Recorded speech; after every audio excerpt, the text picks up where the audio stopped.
संदर्भातल्या महत्त्वाच्या 5 बातम्या।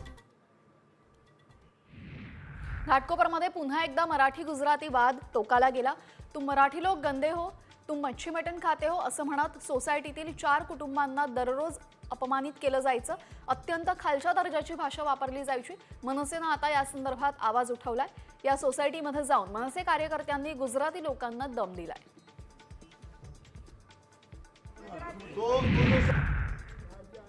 मुंबईमध्ये सातत्यानं मराठीचा वाद बघायला मिळतोय। यावरच ठाकरे गटाचे खासदार संजय राऊतांनी भाजपावर आरोप केला। भाजपाला मुंबईचं गुजरातीकरण करायचंय असा थेट आरोप संजय राऊतांनी केलेला आहे।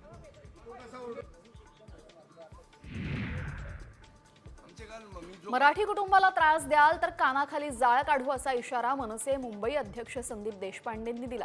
माझ्याकडे या प्रकरणाचा व्हिडिओ आलेला आहे, मी संपूर्ण माहिती घेतोय। मात्र जिथे मराठी माणसावर अन्याय होईल तिथे कानाखाली आवाज बसेल असा गंभीर इशारा देशपांडेंनी दिलेला आहे। आता पहिलीपासून इंग्रजीसह हिंदी भाषा सुद्धा सक्तीची करण्यात आली आहे। शालेय शिक्षण विभागाने जारी केलेल्या आदेशानुसार 1ली ते 5वी साठी हिंदी ही तृतीय भाषा अनिवार्य करण्यात आलेली आहे। मराठी आणि इंग्रजी माध्यमांच्या शाळांसाठी हा निर्णय लागू करण्यात आलाय।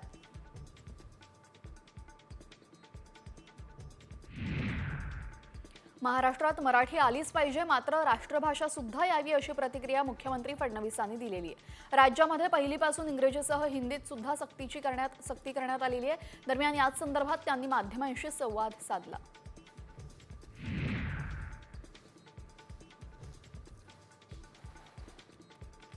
हिंदीची सक्तीची करण्यावरनं राज ठाकरेंनी सरकारला इशारा दिलेला आहे। आम्ही हिंदू आहोत, हिंदी नाही। हिंदी ही राष्ट्रभाषा नाही। आम्ही हिंदी सक्ती महाराष्ट्रात खपवून घेणार नसल्याचं राज ठाकरेंनी स्पष्ट केलंय।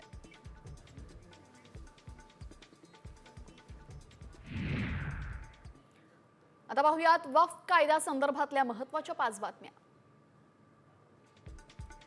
नव्या वक्फ कायद्याला 7 दिवसांची अंतरिम स्थगिती देण्यात आलेली आहे। केंद्र सरकारने जैसे थे परिस्थिती ठेवावी आणि केंद्राने 7 दिवसात उत्तर द्यावं असे निर्देश सुप्रीम कोर्टाने दिलेले आहेत।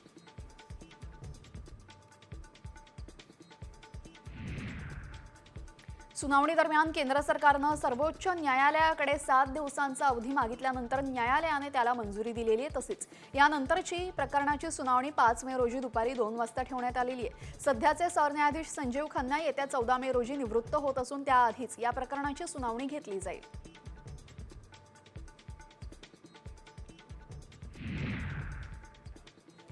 वक्फ कायदा आम्हाला असंविधानिक वाटतो असं एमआयएम खासदार असदुद्दीन ओवैसी यांनी म्हटलेलं आहे। कायद्याला विरोध केल्याचंही त्यांनी सांगितलंय।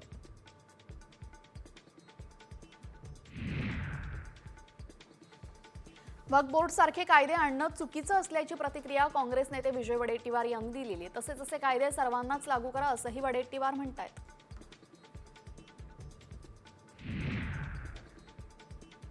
नव्या वक्फ कायद्याला सुप्रीम कोर्टाकडून स्थगिती देण्यात आलेली आहे। यावर मुनगंटीवार यांनी प्रतिक्रिया दिली। 7 दिवसांची स्थगिती म्हणजे कायम स्थगिती होत नाही। हा निर्णय अंतरिम असून अंतिम नाही, त्यामुळे कायदा फेटाळला गेला असं म्हणता येणार नाही असं मुनगंटीवारांनी म्हटलंय।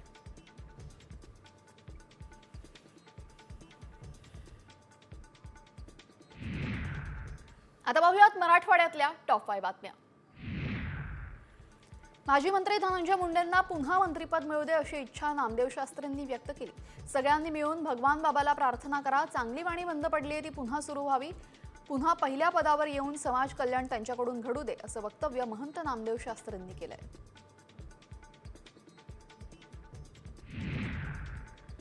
संभाजीनगरमध्ये महावितरण कार्यालयामध्ये हातात कोयता घेऊन एका तरुणानं धुडगूस घातला। कोयत्यानं तोडफोड केली। नवीन मीटर मिळत नसल्याने तरुणाने महावितरण कार्यालयामध्ये गुंडागिरी करत कर्मचाऱ्यांना शिवीगाळ केली। जिन्सी पोलीस ठाण्यामध्ये दहशत निर्माण करणाऱ्या आरोपी तरुणावर गुन्हा दाखल करण्यात आलाय। लातूरकरांना पालिकेकडून दुर्गंधीयुक्त पिवळ्या पाण्याचा पुरवठा सुरू झालेला आहे, त्यामुळे शहरातील नागरिकांनी तीव्र नाराजी व्यक्त केली। मांजरा धरणातून कालव्याद्वारे पुन्हा पाणी सोडण्यात आल्यामुळे धरणामध्ये खालच्या बाजूने पाणी ढवळतंय। तसेच उन्हाचा परिणाम म्हणून पिवळं पाणी येत असल्याने पालिकेकडून सांगण्यात आलेले आहे।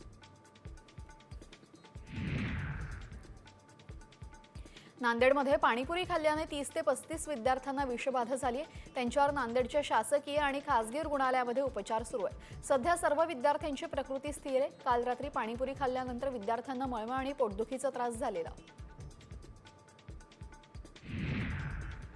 छत्रपती संभाजीनगरमध्ये तापमान 42 अंशांवर पोहोचल्याने जायकवाडीसह अनेक प्रकल्पातील पाण्याचं बाष्पीभवन वाढलेलं आहे। विशेष म्हणजे जायकवाडी धरणामध्ये उपसल्या जाणाऱ्या पाण्याच्या तुलनेमध्ये 6 पट पाणी दररोज त्याची वाफ होते। त्यामुळे सध्या धरणातील पाणीसाठा वेगाने कमी होतोय।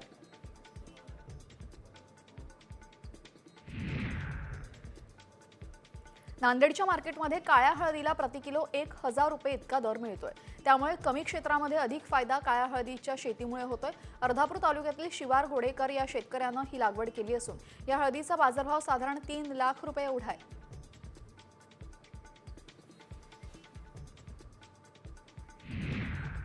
आता पाहूयात विदर्भातल्या टॉप 5 बातम्या। नॅशनल हेराल्ड प्रकरणामध्ये ईडीने सोनिया गांधी आणि राहुल गांधी यांच्या विरोधात दोषारोप पत्र दाखल केलं। मात्र षडयंत्र रचून त्यांना या प्रकरणामध्ये मोदी सरकार अडकवत असल्याचा आरोप करत काँग्रेसने आक्रमक भूमिका घेतली आहे। वर्ध्यामध्ये काँग्रेसने जिल्हाधिकारी कार्यालयासमोर आंदोलन करत मोदी सरकार विरोधात जोरदार घोषणाबाजी केली।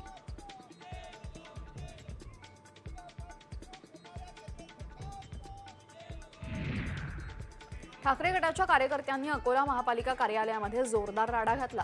शिवसैनिकांनी पाणीपुरवठा कार्यालयामध्ये तोडफोड केली।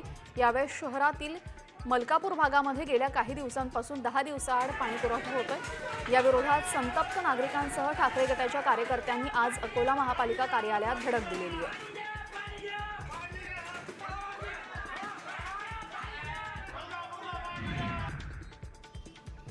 अमरावतीमध्ये प्रहार कामगाराच्या नेतृत्वाखाली जिल्हा रुग्णालयामध्ये थाळी बजाव आंदोलन करण्यात आलं।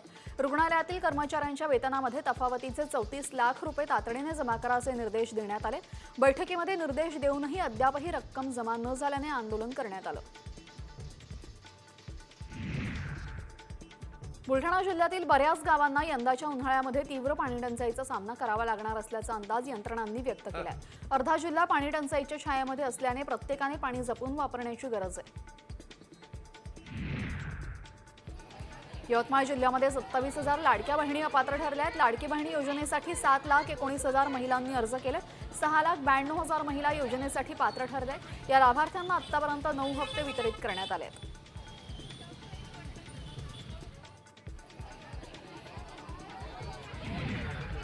आता पाहूयात पश्चिम महाराष्ट्रातल्या टॉप 5 बातम्या। कोल्हापुरातील कसबा बावडामध्ये लावणीच्या कार्यक्रमात 2 गटात वाद झाला। यावेळेस पोलिसांनी हस्तक्षेप करत कार्यक्रम बंद पाडला। या निमित्तानं लावणी कार्यक्रमाचं आयोजन करण्यात आले।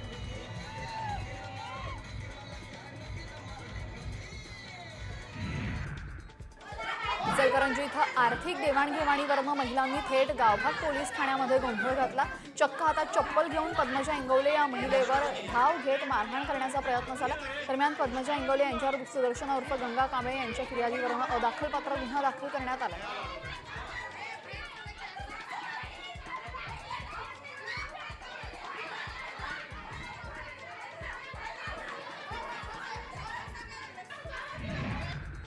कोल्हापुरात फुटबॉल स्पर्धेदरम्यान प्रेक्षकांना थेट गॅलरीमध्येच बक्षीस द्यायचं म्हणून जिवंत बकरी आणली।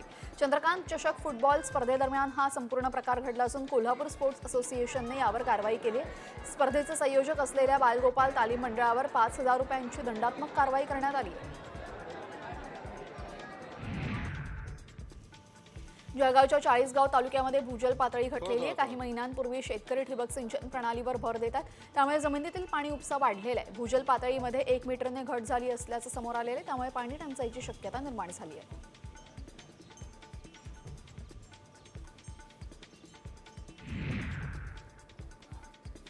नागपूर गोवा शक्तीपीठ महामार्गाच्या विरोधात स्वाभिमानी शेतकरी संघटनेनं सांगलीमध्ये आंदोलन केलं। संतप्त शेतकऱ्यांनी शक्तीपीठ महामार्ग नोटिसांची होळी करत हातात बंदुका घेऊ असा इशारा दिलेला आहे। शेतकऱ्यांना उद्ध्वस्त करणारा हा महामार्ग शासनाने रद्द करावा अशी मागणी त्यांनी केलेली आहे।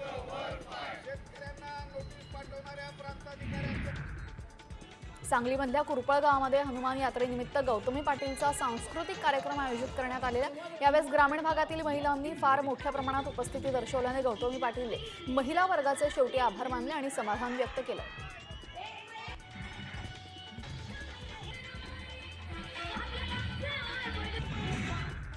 आता बघूयात उत्तर महाराष्ट्रातल्या टॉप 5 बातम्या. श्रीगोंद्यामध्ये श्री संत शेख महमूद महाराज मंदिराच्या ठिकाणी दरगाह ट्रस्ट स्थापन केल्याने वाद निर्माण झालेला आहे. दरगाह ट्रस्टला विरोध करत ग्रामस्थांनी आंदोलन सुरू केलं. यावेळेस सभापती बंड्याताता कराडकर यांनी भेट देत सौगंद मोहम्मद की खाते हे मंदिर यही बनाएंगे अशी घोषणा केली. जळगावच्या नशिराबादमध्ये प्रशासनाचा भोंगळ कारभार समोर आलेला आहे. स्मशानभूमीमध्ये मोबाईल टॉर्च लावून अंत्यविधी पाडावा लागलेला आहे. स्मशानभूमीमध्ये सुशोभीकरणासाठी लाखो रुपयांचा निधी गेल्या काही महिन्यांपासून खर्च केला जातोय. मात्र या ठिकाणी कुठलीही व्यवस्था नसल्याने नागरिकांनी संताप व्यक्त केला.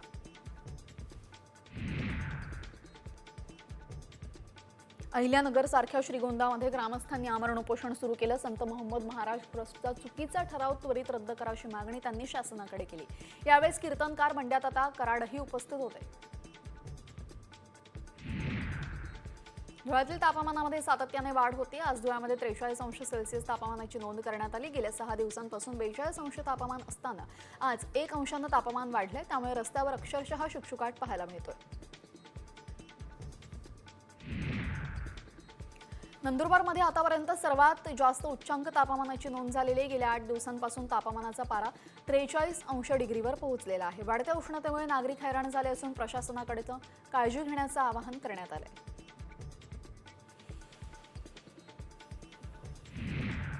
आता पाहूयात कोकणातल्या टॉप 5 बातम्या. मालवणमधील राजकोट किल्ल्यावर छत्रपती शिवाजी महाराजांचा पुतळा उभारण्याचं काम जवळपास पूर्ण झालेलं आहे. येत्या 1 मेला पुतळ्याचं अनावरण करण्यात येणार आहे. इथेच आधी बांधलेला 35 फुटी पुतळा अवघ्या 8 महिन्यांमध्ये कोसळला होता. आता त्याच ठिकाणी 83 फूट उंच पुतळा उभारण्यात येतोय. रत्नागिरीमधील JSW कंपनी विरोधात उभारलेले धरणे आंदोलन नांदिवडे ग्रामस्थांनी मागे घेतलेल्या कंपनीने सुरू असलेले गॅस टर्मिनलचं काम तात्काळ थांबवलं असून ग्रामस्थांच्या मागण्यांवर तहसीलदार आणि कंपनी विचार करणार असल्याचं आश्वासन दिल्यानंतर आंदोलन मागे घेण्यात आलं.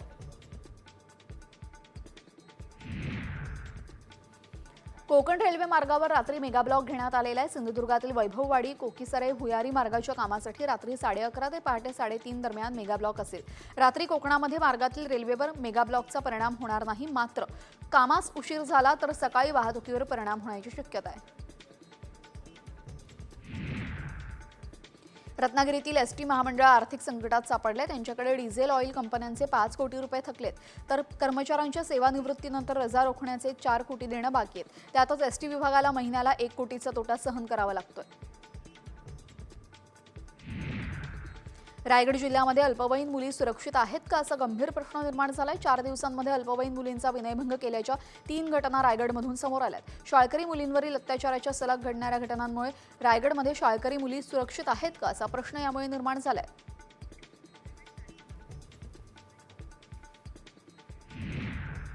आता पाहूयात नाशिकमधल्या टॉप 5 बातम्या. नाशिकमधील अनधिकृत दर्ग्याच्या वादामध्ये सातपीर दर्गा ट्रस्ट आणि नाशिक पालिका आमनेसामने आली. कारवाईला स्टे असून देखील महापालिकेनं कारवाई केल्याचा दावा दर्गा ट्रस्टने केलेला आहे. तर कारवाई नियमानुसारच असल्याचं पालिकेने स्पष्ट केलंय. नाशिकच्या पोलीस दलामधील जखमी 21 पोलीस कर्मचाऱ्यांपैकी 16 पोलीस कर्मचाऱ्यांना डिस्चार्ज देण्यात आलेले आहे. नाशिकच्या दगडफेकीमध्ये 31 पोलीस कर्मचारी आणि काही अधिकारी जखमी झाले होते. यातील 21 जणांवर रुग्णालयामध्ये उपचार सुरू होता. यापैकी 16 पोलिसांना डिस्चार्ज देण्यात आला असून 5 जण उपचार घेत आहेत. नाशिकमध्ये हप्ता न दिल्याने व्यावसायिकावर डोक्यात दगड घालून प्राणघातक हल्ला करण्यात आला. 15 दिवसांपूर्वी चॉपरनं मारण्याची धमकी देण्यात आली होती. मात्र याकडे पोलिसांनी दुर्लक्ष केल्याचा आरोप होता.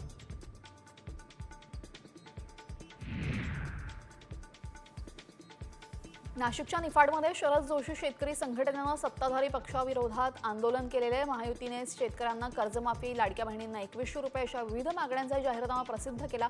मात्र यातील एकही घोषणा पूर्ण केली नसल्याचा आरोप करत शेतकऱ्यांनी जाहीरनाम्याची होळी केली.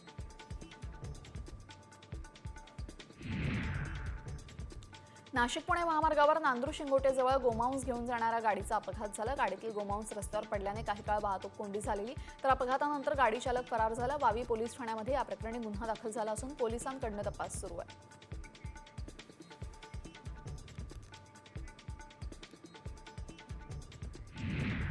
आता पाहूयात मुंबईतल्या टॉप 5 बातम्या. मुंबई शहराच्या वाहतुकीसाठी क्रांतिकारी ठरणाऱ्या मेट्रो प्रकल्पाच्या जाळ्यातील सर्वात महत्त्वाचा टप्पा आज पूर्ण झाला. मुंबई मेट्रो 7 या मार्गिकेवरील महत्त्वाचा बोगदा आज खणून पूर्ण झाला. या प्रकल्पाची पाहणी स्वतः मुख्यमंत्री देवेंद्र फडणवीसांनी केली. तसंच पुढील वर्षापर्यंत 150 किलोमीटरचा मार्ग अस्तित्वात येईल असंही म्हटलंय.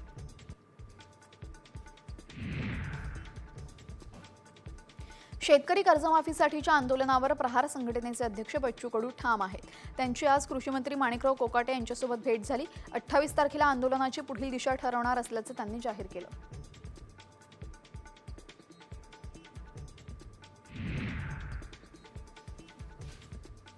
संभाजीराजे छत्रपतींनी वाघ्या कुत्रा हटवण्याची पुन्हा एकदा मागणी केलेली. बावनकुळेंची भेट घेतल्यानंतर ते बोलत होते. वाघ्या कुत्रा हा दंतकथेतील पात्र आहे, त्याचा कुठलाही इतिहास नाही असं त्यांनी यावेळेस म्हटलं. या प्रकरणामध्ये मुख्यमंत्र्यांची वेळही त्यांनी मागितली आहे.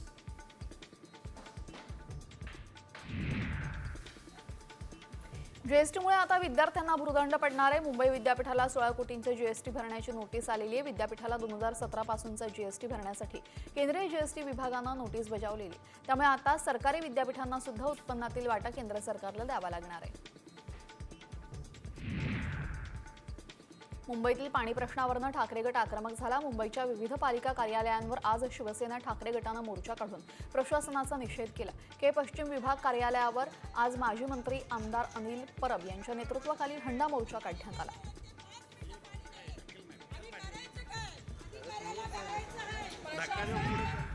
आता पाहूयात पुण्यातल्या टॉप 5 बातम्या.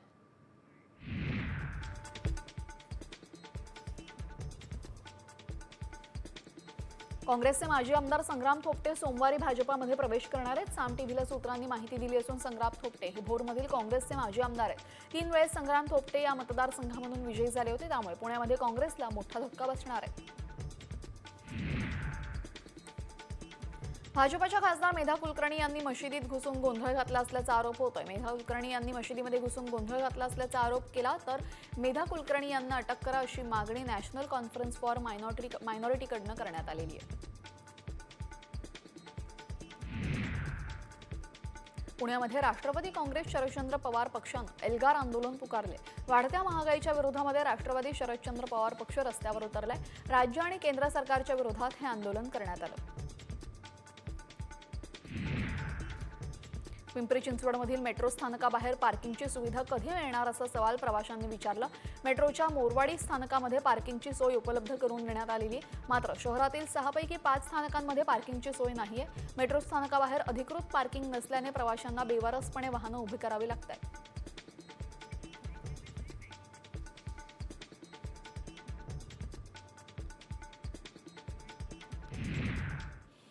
आता पाहूयात एक स्पेशल रिपोर्ट. आम्ही मराठी बोलणार नाही आणि यासाठी मुंबईत आंदोलन करण्यात आले. होय, मुंबईमध्ये आंदोलन केल्याचा व्हिडिओ व्हायरल होतोय. पण खरंच मुंबईमध्ये मराठी विरोधात आंदोलन झालंय का? हा व्हिडिओ पाहून संताप व्यक्त केला जातोय. त्यामुळे आम्ही या व्हिडिओची पडताळणी केली आणि काय सत्य समोर आलंय पाहूयात.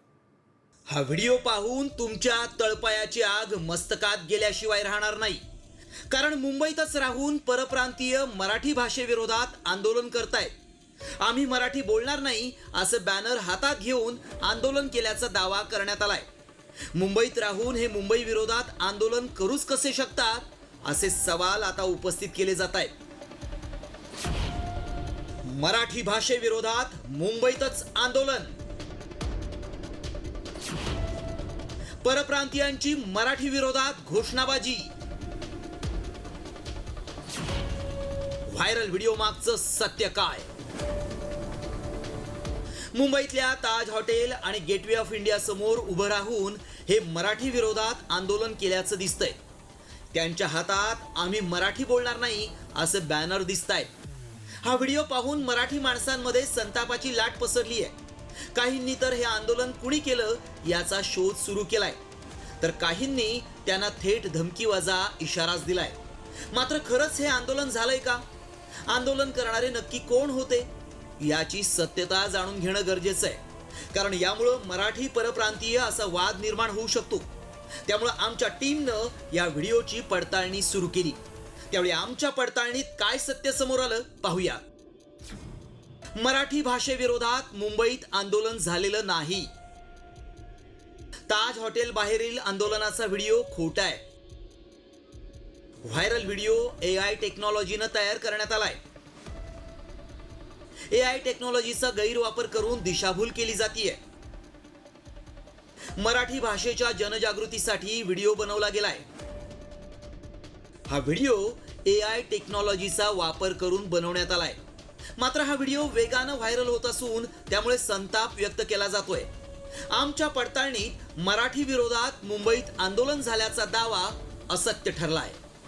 ब्युरो रिपोर्ट, साम टीव्ही न्यूज.